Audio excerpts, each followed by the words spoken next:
এবার বিএনপি যে হুমকি দিল তাতে ডক্টর ইউনূসের নিশ্চিত ঘুম হারাম হয়ে যাবে, কারণ বিএনপির নির্বাচন প্রয়োজন। এখন আপনাদের কাছে প্রশ্ন, ডক্টর ইউনূস কি আসলেই ক্ষমতা লোভী? তিনি কি ক্ষমতা ছাড়তে চান না, নাকি আপনারা ডক্টর ইউনূসকে ক্ষমতায় দেখতে চান?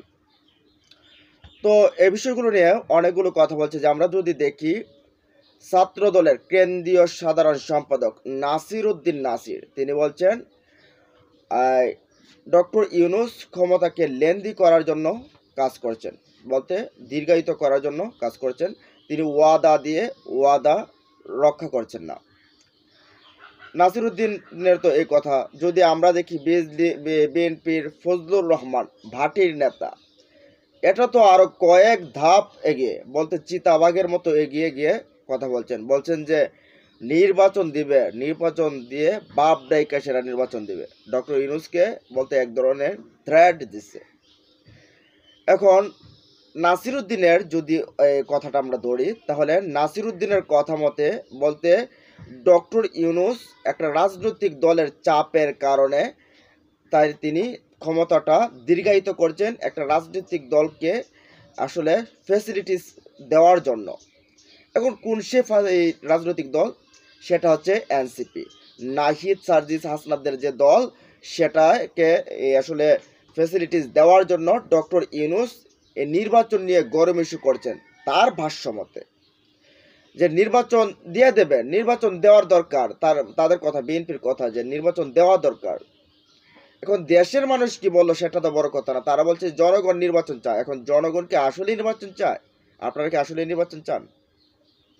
জান কর্মসে এখন তাদের কথা মতে যে নির্বাচন যদি এই মুহূর্তে দেয়, তাহলে ব্যাপক সংখ্যাগরিষ্ঠতা নিয়ে বিএনপি ক্ষমতায় যাবে।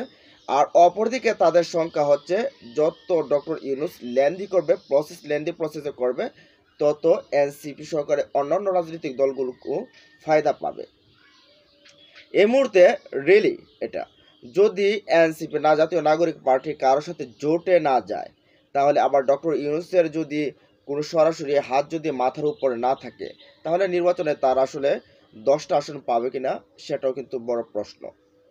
আবার যদি ডক্টর ইউনূস যদি সরাসরি হাত মাথার উপর রাখে, তাহলে হয়তো বা 100 আসনও পেয়ে যেতে পারে, হতে পারে।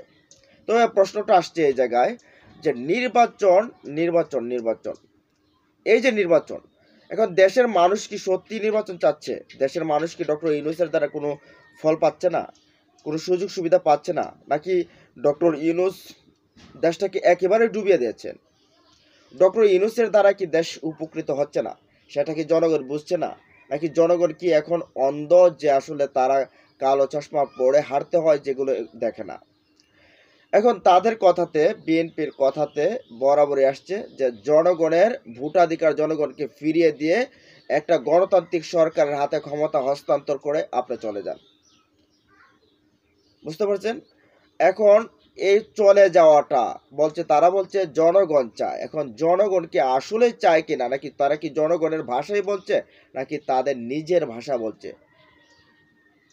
জনগণতে আমরা তো এমন দেখছি যে এখন প্রশ্ন সুর উঠেছে যে যদি জনগণের কথা বলেন, তাহলে এই জনগণের কাতার থেকে আমাকে বাইরে রেখে বলেন। আমি আপাতত ডক্টর ইউনূসকে 5 বছর ক্ষমতায় দেখতে চাই।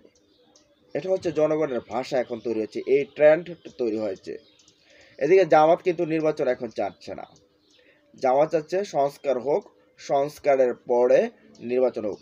নাহলে যখন এই নির্বাচন হবে, যে লাউ সেই কদু, বিচার বিভাগের কোনো স্বাধীনতা থাকবে না, এখানে কোনো সংস্কার নেই, আইন শৃঙ্খলা পরিস্থিতির কোনো ঠিক নেই, তারপরে আইন মন্ত্রণালয়ের ঠিক নেই, বিভিন্ন ক্ষেত্রে নির্বাচন যে কমিশন, সেখানেও কোনো কিছু হয়নি। এখন যদি নির্বাচন দেওয়া হয়, ঘুরে ফিরে সে যে লাউ সে কদু।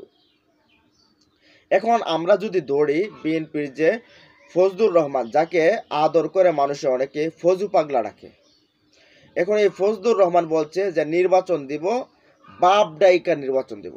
এখন বোঝা যাচ্ছে যে ডক্টর ইউনূস আসলে ফজলুর রহমান সাহেবের কাছে কোনো কিছুই না, একেবারে পান্তাভাত ধরতে পারেন। তারপর ফজলুর রহমান ডোনাল্ড ট্রাম্প বা রাশিয়ার পুতিন, তাদের চাইতে অনেক বেশি শক্তিশালী। তার কথাবার্তাতে বোঝা যাচ্ছে যে নির্বাচন না দিয়ে ডক্টর ইউনূস যাবে কোথায়? যাওয়ার তো কোনো জায়গা নাই।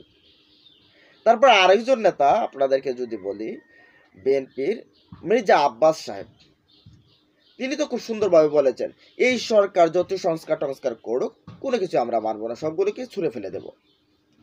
এখন তাদের ভেতরের যে এই আকাঙ্ক্ষা, তাদের ভিতরের যে কথাগুলো, সেগুলো কিন্তু বেরিয়ে আসছে। আসলে তারা এই সংস্কারগুলো করলে তারা আসলে ওই যে টানাটানি, এগুলো আসলে করতে পারবে না, রাইট? এটা করতে পারবে না। এখন এই সংস্কারগুলো রেখে তারা আসলে কোনো কিছু কাজ করতে পারবে না। যার কারণে এই সংস্কার বলছে যে এগুলা আসলে যাই করুক না কেন, আমরা ক্ষমতায় গিয়ে সব ছুঁড়ে ফেলে দেব। তারা যদি 2/3 বেশি যদি এই আসনগুলো পায়, তাহলে যে কোনোভাবেই তারা সংবিধানসম্মতভাবে কাটছাঁট করে এগুলো বাদ দিতে পারে। এখন প্রশ্ন হচ্ছে এই জায়গাটাই, ডক্টর ইউনূস কতদিন ক্ষমতায় থাকছেন, আপনারা কতদিন দেখতে চান? হ্যাঁ না একটা ভোট হলে হয়ে যেতে পারে। ভালো থাকুন, সুস্থ থাকুন, আর আপনাদের মতামত জানিয়ে দিন কমেন্ট বক্সে। আল্লাহ হাফেজ।